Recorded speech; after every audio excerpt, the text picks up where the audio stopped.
네, 그제 부산에서 또 위험천만한 사건이 발생했습니다. 술에 취해서 약국에서 흉기를 휘두른 50대 남성을 40대 약사가 맨손으로 제압을 한 거죠. 사실 대단하시다라고 저는 칭찬을 해드리고 싶어요. 예. 왜냐하면 약국은 다중이용 시설이기 때문에 수많은 손님들이 오는 그런 그렇죠. 시설인데 예. 만약에 저때 적극적으로 나서서 제압을 하지 못했다라고 네. 하면은 또 다른 시민이 다칠 수 있는 그런 절박한 상황이었거든요. 예. 그래서 참 용기의 박수를 보내드리고 싶고요. 네. 참 잘하셨다라고 좀 칭찬을 좀 드리고 싶습니다. 예.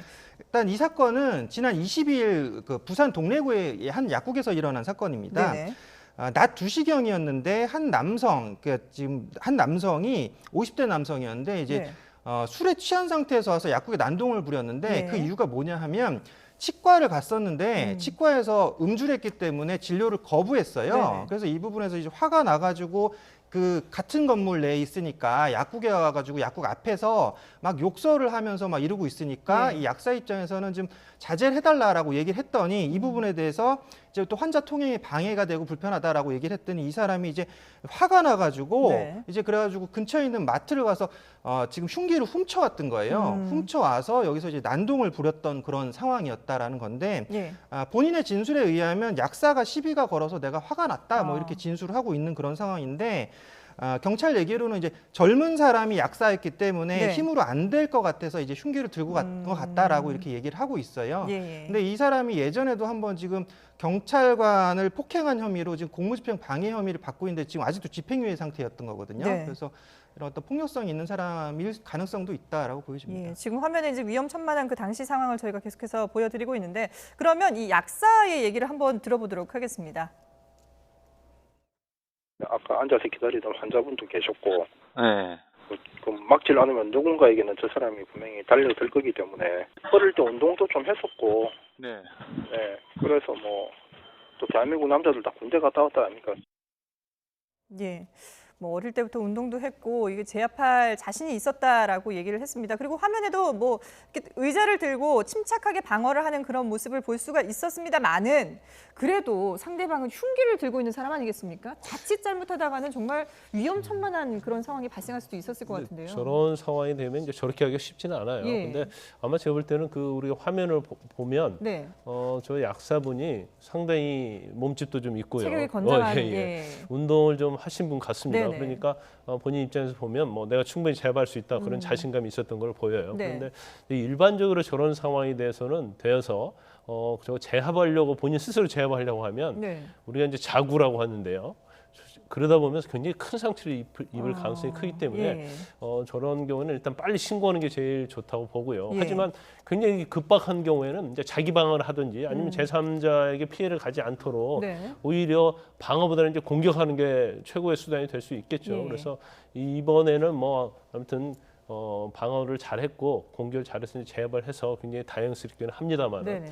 저런 상황이 벌어졌을 때 쉽지 않은 거죠. 그렇죠. 지금 저 약국에 있는 손님들도 놀라서 주춤주춤 뒤로 나가는 모습도 보이는데 이게 약국 안에 갇혀 있는 공간이었으니까 다행이지 어떻게 보면 길거리에서 난동 부렸으면 또 다른 피해자가 나올 수도 있었을 것 같아요. 그렇죠. 근데 일단은 지금 그 아까 말했던 지금 피의자가 예. 본인이 이제 의료 행위를 받지 못해서 거부를 당하기 때문에 이제 그에 대한 불만을 같은 의료 형태를 하고 있는 그렇죠. 약국에 사실 가서 납득이 안 되는 거죠. 풀었을 수 병원에서, 있다라고 예. 이제 보여지는 그런 상황인데요. 근데 이제 그 약사분이 굉장히 대응을 잘하셨어요. 그러니까 이 사람이 처음에 뛰어올 때 막 칼을 들고 뛰어오니까 네. 이 약사분 얘기로는 장난인 줄 알았다는 거예요, 처음에. 예. 근데 이제 표정 봤더니 너무 진지하다는 거죠. 그래서 장난이 아니라는 걸 알고서 이제 급박하다라고 판단을 하고서 네. 약국 문을 딱 걸어 잠궜어요. 그리고 의자를 들고 딱 대응을 하기 시작한 예. 거죠. 근데 이때 당시에 이제 계속적으로 이 약사분께서 피의자를 설득했던 그 과정이 있었다라고 해요. 그래서 예. 피해자가 설득된 상황에서 칼을 내려놨을 때 이제 뭐 이제 거기서 이제 최종적으로 제압을 했다 이렇게 얘기를 하고 그렇군요. 있는데 그러니까 힘으로만 제압한 게 아니라 일단 설득을 한 거군요. 네, 아주 예. 그래서 대처 방안 아까 변호사님 말씀대로 네. 일단 이런 위해 상황에서는 그래도 가장 빠른 것은 112 신고, 경찰에 예. 신고하는 것이 가장 좋고요. 그리고 이제 이 상황에서는 직접적으로 사실 대처를 안 하는 게 가장 좋습니다. 상대방을 자극하면 안 되니까요. 예, 자극하지 예. 않는 게 좋고요. 예. 경찰에 신고하면서 더 도와줄 수 있는 거는 계속적으로 그 위치를 좀 추적해서 알려주시는 거. 이렇게 네. 하면서 저 사람이 어디로 이동하고 있다 이렇게 알려주시는 것이 오히려 추가 피해를 방지하는 것인데 예. 근데 어쩔 수 없이 만약에 대응을 해야 되는 그런 상황에서는 이 약사분이 정말 대응 매뉴얼을 따랐을 정도로 굉장히 잘하신 거예요. 다중의 피해가 더 이상 발생하지 않도록 예. 약국문을 걸어 잠그고서 자신이 혼자서 제압할 수 있다라는 자신감이 있으니까 제압하도록 지금 방어 무기를 딱 들면서 설득을 했고 예. 거기에 대해서 지금 설득이 다 된 이후에 제압을 했고 그러니까 참 침착하게 아주 행동을 하셨다라고 볼 수 있습니다. 예. 근데 뭐 지난해 경북 포항에서도 약국에서 흉기 난동이 벌어져서 직원 한 명이 숨지기도 했다고 하는데 뭐 이번 사건도 그렇고요. 이 약국이 아니더라도 사실 최근에 흉기 난동 사건이 많이 발생해서 좀 많은 사람들이 두려워하고 좀 그런 상황 아니겠습니까? 근데 이걸 막을 방법이 없을까요? 저런 부분은 이제 예방하기가 쉽지는 않아요. 예. 왜냐하면 그것은 우발지범이고 경우에 예. 따라서 이제 묻지마 아니겠습니까? 네. 또 지금 약국 앞에서 난동을 피우는데 이제 그걸 제지하는데 거기에 불만을 품고 네. 또 흉기를 그 근처에 있는 마트에서 훔쳐가지고 와서 저렇게 위협할지 누가 알 수 있겠습니까? 그렇죠. 그래서 예상하기가 그게 쉽지 않죠. 어떤 사회적 안전망 뭐 그런 거 가지고 해결될 수 있는 건 아닌 것 같아요. 단지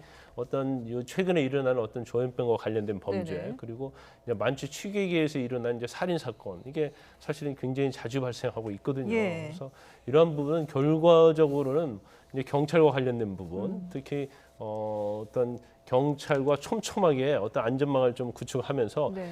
신고를 했을 때 바로 출동할 수 있고 또 경우에 따라서는 그럴 수는 있죠. 뭐 약국이든 병원이든 어떠한 저러한 위급한 상황이 발생했을 때 경찰과 신속하게 신고할 수 있는 그런 체계를 갖추는 그런 것들이 좀 필요하다고 봅니다. 예. 자, 침착하게 흉기를 든 50대 남성을 제압한 약사의 사건까지 다뤄봤습니다. 지금까지 김광산 변호사 그리고 염건웅 유원대 경찰 소방행정학부 교수와 함께했습니다. 두 분 말씀 잘 들었습니다.